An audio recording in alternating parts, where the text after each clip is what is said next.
Road gikan sa Sikaya, Bukana padong sa Pulawan Port sa Dapitan City, giabrihan sa Kagamnang Probinsyal.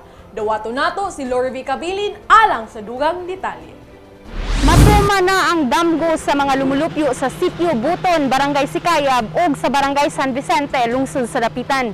Duha ka backhoe sa probinsya ang kasamtangang karong nagtrabaho sa road opening project sa Kagamhanang Probinsyal dinhi.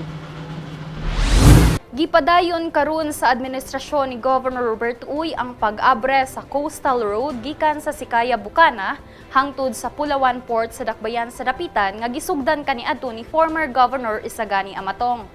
Duha ka backhoe sa probinsya ang kasamtangan karong nagtrabaho sa maong road opening project sa Kagamhanang Probinsyal.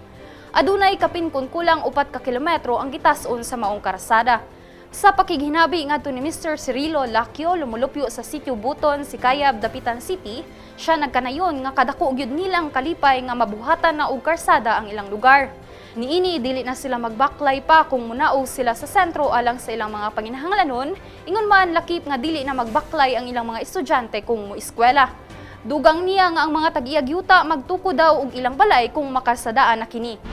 Dako na mong kalipay sila dere kay sa tigayan yuta kay magkasada ko no daghang magtukod ko no sila balay maayo diri daghang ko no dili mo tuo ko no kasadaon nasugda naman nalipay daghang gani mga tung kandiren tanaw diri dito pas babaw pagsugod ingon kan sila ang dayon day sige ni bakli at pusbukana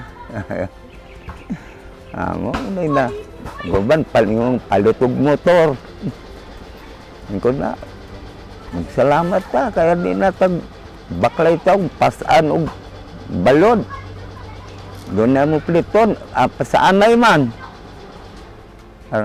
karon di na salamat mo imong itiwas ini ang dalang taon.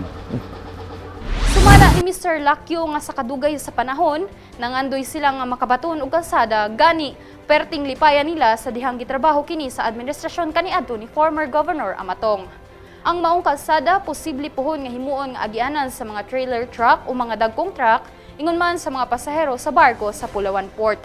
Sa laing bahin na sayran nga napahimusta na sa hingpit sa katawhan sa Sikaya, Bukana ang water system project sa Kagamhanang Probinsyal.